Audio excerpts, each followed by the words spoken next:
তো আমরা বলেছিলাম যে আমাদের ভ্যাটের যতগুলো মূসক সেই মূসকগুলোর আপনার ক্যাটাগরি ওয়াইজ আমরা যদি বলি তিনটা মূলত ক্যাটাগরি, আসলে চারটা, এখানে একটু ভুল লিখেছি। এখানে 2.1 আছে, এটা ওয়ান টাইম। 2.1 হচ্ছে ওয়ান টাইম ক্যাটাগরি, মানে আমি যখন রেজিস্ট্রেশন নিব তখন আমার হচ্ছে মূসক নিবন্ধন, যেটা 2.1। আমরা আমাদের কোম্পানিগুলো যদি মানে নতুন হয়ে থাকে ফার্স্ট টাইম রেজিস্ট্রেশনের জন্য, তখন মূসক 2.1 লাগে। এরপরে আসলে রেগুলার এই 4.3 এবং হচ্ছে 6.1 থেকে 6.10। আর এর ভিতরে আলাদাভাবে দুটো ইম্পর্টেন্ট, একটা হচ্ছে যদি আমরা যারা ভ্যাটের রেজিস্ট্রেশন তাদের হচ্ছে 9.1, আর যারা টার্ন ওভার ভ্যাট অর্থাৎ যাদের টার্ন ওভারটা 50 লাখ থেকে 3 কোটি টাকার ভিতরে, তারা এই টার্ন ওভার যেটা নিবন্ধন সেটা করতে পারে, তাদের রিটার্নটা হচ্ছে 9.2। সো আলটিমেটলি এই জিনিসগুলো না বুঝে বা আলটিমেটলি এই জিনিসগুলো বুঝলে ভ্যাটের একটা সিগনিফিকেন্ট পোর্শনই হচ্ছে আমাদের কাভার করে যায়। সো আমরা এর ভিতরে 4.3 নিয়ে মোটামুটি ডিটেইল আলাপ করেছি। আর আমরা দেখেছি যে 4.3 মানে হচ্ছে ইনপুট এবং আউটপুট কোএফিসিয়েন্ট ডিক্লেয়ার, যেটা আগে প্রাইস ডিক্লারেশন ছিল ভ্যাট 1। তারপরে হচ্ছে মানে প্রকিউরমেন্টের সময় আমরা যখন র মেটেরিয়াল কিনি অথবা ফিনিশ গুড অথবা সেমি ফিনিশ গুড কিনতে হয় অনেক সময় আমাদের অনেক ইন্ডাস্ট্রিতে, এবং প্যাকিং ম্যাটেরিয়াল সমস্ত পারচেসটা হচ্ছে বেসিকলি 6.1 ফর দ্য ম্যানুফ্যাকচারিং। আর যদি ট্রেডিং হয় তাহলে ট্রেডিং এর জন্য আলাদা একটা আছে 6.2.1, এটা পরে বলছি। 6.1 basically the purchase register for the manufacturer. আর 6.2 হচ্ছে সেলস রেজিস্টার। আগে যেটা পারচেস ছিল 16, ভ্যাট 16, এটা 17। আর এখন কেন রাখা হয়েছে আপনারা, আমি বলেছিলাম গত সেশনে, এই 4.3 মানে চ্যাপ্টার 4-এ এটা রিলেটেড। হ্যাঁ, 6.1 মানে এই বাই সেল করা হচ্ছে সিক্স সিক্স এইগুলো সবই, এই আলোচনা করাগুলো আছে, এই যতগুলো সিক্সের মূসক দেখছেন এই সব আলোচনা করা আছে হচ্ছে 6 নম্বর chapter of the VAT act. এই জন্য এই সিরিয়ালগুলো 6 দিয়ে করা হয়েছে। যেমন রেজিস্ট্রেশন সম্পর্কে বলা হয়েছে চ্যাপ্টার 2-তে, এই সেন্ট্রাল নিবন্ধন যেমন 5 নম্বর সেকশন বলা আছে, এই সেকশন এই নিবন্ধন যেহেতু 2.1 মূসক, প্রথম মূসক, সেই কারণে ওইটা 2.1 মানে 2 নম্বর চ্যাপ্টারে গিয়েই পাবেন। এখন এখানে 4.3 মানে হচ্ছে চ্যাপ্টার 4-এ যে পাবেন। 6.1 থেকে 6.2, 6.2.1, 6.3, 6.6, 6.7, 6.8, 6.10, এই যতগুলো আছে এগুলো সবই আপনি পাবেন হচ্ছে 6 নম্বর চ্যাপ্টারে। তো যাই বলছিলাম, তো এখন আমরা পারচেজের জন্য হবে 6.1, যেটা আগে মূসক 16 ছিল। আগে এগুলো এলোমেলো, আগে মূসকের সাথে চ্যাপ্টারের কোনো মিল ছিল না, বাট এই আমাদের নতুন যে 19 সালের অ্যাপ্লিকেশন হয়েছে যে আইনটা, সেই আইনে আমরা মূসকগুলোর সাথে চ্যাপ্টার নাম্বার মিল আছে। আর 6.2 মানে সেলস রেজিস্টার, প্রোডাকশন এবং সেলস, মানে আপনি বোথ প্রোডাকশন এবং সেলস এর জন্য হচ্ছে 6.2, মানে ফিনিশ গুড, এটা র মেটেরিয়াল, এটা ফিনিশ গুড। আর আপনি যদি কোনো কিছু আহ, আপনার আকার আকৃতি চেঞ্জ না করেন প্রোডাক্টের, হ্যাঁ, আপনার আকার আকৃতি যদি কোনো চেঞ্জ না হয়, তাহলে আপনি ফিনিশ গুড আকারে এনে ফিনিশ গুড আকারে বিক্রি করছেন। ইভেন আপনি প্যাকেজিংও চেঞ্জ করছেন। অনেক সময় আমি গত ক্লাসে বলেছিলাম যে তিনটার প্যাকেট ছিল, আপনি খুলে একটা করে বিক্রি করছেন, অথবা আপনার 12টার প্যাকেট ছিল, 12টার থেকে আপনি বিক্রি করেছেন হচ্ছে আমাকে জাস্ট হাফ মিনিট একটু ইয়ে করেন, একটা একটা একটা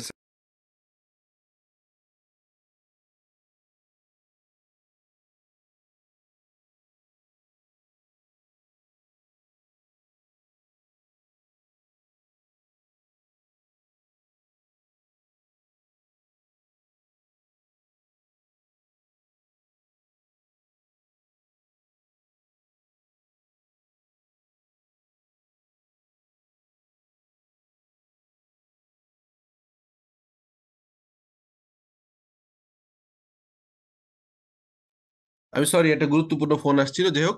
তো এখন যেটা হচ্ছে 6.2.1 হচ্ছে আমরা ফিনিশ গুড যদি করি পারচেজ এবং সেলস একই সাথে, এবং এখানে বলেছিলাম যে আমরা কোন রকম কোন আকার প্রকার চেঞ্জ হবে না, অর্থাৎ যেভাবে আমি কিনেছি ওইভাবে বিক্রি করলেই আমি হচ্ছে এটা আন্ডারে পাবো। যদি আমি ইভেন আপনার লেভেলিং বসাই, নতুন করে হচ্ছে মাস্টার কার্টুন করি, তাহলে কিন্তু এটার ভিতর থাকবে না।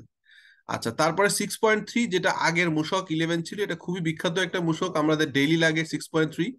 6.6 এইটা প্রসঙ্গেই হচ্ছে আমরা ভ্যাট ডিডাক্টেড সোর্স এইটার উপরে 2টা সেশন নিয়ে ফেলেছি। যে ভ্যাট ডিডাকশন কি হয় এবং কারা করে, উৎসে কর্তনকারী সত্তা কারা, এই আলোচনাটা করেছি আমরা। তারপরে আমরা 6.7 6.8 এর ব্যাপারে জানি। আগের মূসক 12 এবং 12 ক ছিল। এই 6.7 মূসক, যেটা ক্রেডিট নোট মানেই হচ্ছে যে আমি ভ্যাট দিয়ে ফেলেছি, সেটা আমি এখন সেলসটা হয় নাই বা সেলস রিটার্ন আসছে, এইটা আমি অ্যাডজাস্টমেন্ট নিব। কোথায় নিব? এইটা আমি এই ফর্মের মাধ্যমে নিব এবং 9.1-এ দিব। আমরা আজকে প্রবাবলি 9.1 নিয়ে ডিটেল ডিসকাশন করব, যদি এইগুলো একটু আলোচনা করে ফেলতে, কারণ 9.1 আজকে যদি সম্ভব নাও হয়, আজকে এই ফর্মগুলো করতে করতে আমাদের সবচেয়ে ইম্পর্টেন্ট মূসকগুলোর ভিতর 4.3 সময় দিয়েছি, 9.1 ইজ দ্য বেস্ট। বিকজ এখানে আমরা অনেক কনসেপ্ট ক্লিয়ার হয়ে যাবে। এটা বড় ফর্ম, মান্থলি রিটার্ন। 6.6 দেখলাম, 6.7 ক্রেডিট নোট, 6.8 হচ্ছে ডেবিট নোট। অর্থাৎ আমি কোনো কারণে 120 পেজ, 120 বিশ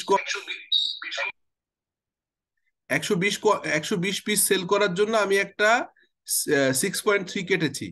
পরবর্তীকালে আমাকে বললো যে না ভাই, আপনি আরো 10 পিস আমি বেশি নিয়ে নিচ্ছি। তখন আপনি ওই চালানটা কাটাকাটি না করে, সে যেহেতু এডিশনাল একটা জিনিস নিতে চাচ্ছে, তখন আপনি চাইলে এটা 6.8 দিয়ে নতুন করে করতে পারেন, অথবা আপনি নতুন করে আরেকটা 6.3 কাটতে পারেন। বাট ডেবিট নোট মানে হচ্ছে আপনার কর দায় বাড়াবে, আর ক্রেডিট নোট হচ্ছে কর দায় কমাবে। আমরা প্র্যাকটিক্যালি ফর্মে দেখতে পারবো এটা কি আছে। আর 6.10 মানে এইটা আর একটা নতুন কমপ্লায়েন্স, এটা নিউ, আগের আইনে ছিল না। আপনি যাদের থেকে প্রোডাক্ট কিনছেন, যাদের থেকে রেগুলার প্রকিউর করছেন, এরকম সাপ্লায়ার যাদের একটা সাপ্লাইতে 2 লাখ অথবা ততোধিক টাকার প্রোডাক্ট কিনেছেন, অর্থাৎ কেউ যদি 1,99,999 টাকার প্রোডাক্টও কিনে একজন কাস্টমার, তাহলে এই লিস্টটার ভিতর ঢুকবে না। এই লিস্টে ঢুকবে 2 লাখ, 2,10,000, 2,05,000, 3 লাখ, 7 লাখ, 10 লাখ, যত টাকার প্রকিউরমেন্ট একটা চালানে কিনবেন, এবং চালান মূল্য 2 লাখ টাকার উপরে হলেই আলাদা করে একটা আপনার রিটার্ন জমা দিতে হয় মান্থ এন্ডে, সেটা হচ্ছে 6.10। আর হচ্ছে আপনার 9.1 জেনারেল রিটার্ন। আর 9.2 হচ্ছে টার্নওভার, যারা নেয়, টার্নওভার মানে ছোট ব্যবসায়ী, অর্থাৎ 50 লাখ টাকার থেকে শুরু করে 3 কোটি টাকার টার্নওভারের হচ্ছে যারা, তারা হচ্ছে 9.2-র মাধ্যমে প্রতি মাসের মাস শেষ হওয়ার 15 দিনের ভিতরে রিটার্ন জমা দেয়। আর আমরা দেই হচ্ছে 9.1। সো এই ফর্মগুলো নিয়ে গতকাল এসে বসলাম, আমাদের রেসপেক্টেড আবুল খায়ের ভাই বলছিলেন যে আরেকটু ডিটেইলটা কভার করবার জন্য। সো আপনাদের আপাতত এটা নিয়ে কোনো কোশ্চেন আছে কিনা? আমরা এখন ফর্মগুলো, সবগুলো ফর্মই দেখবো। Have you any question?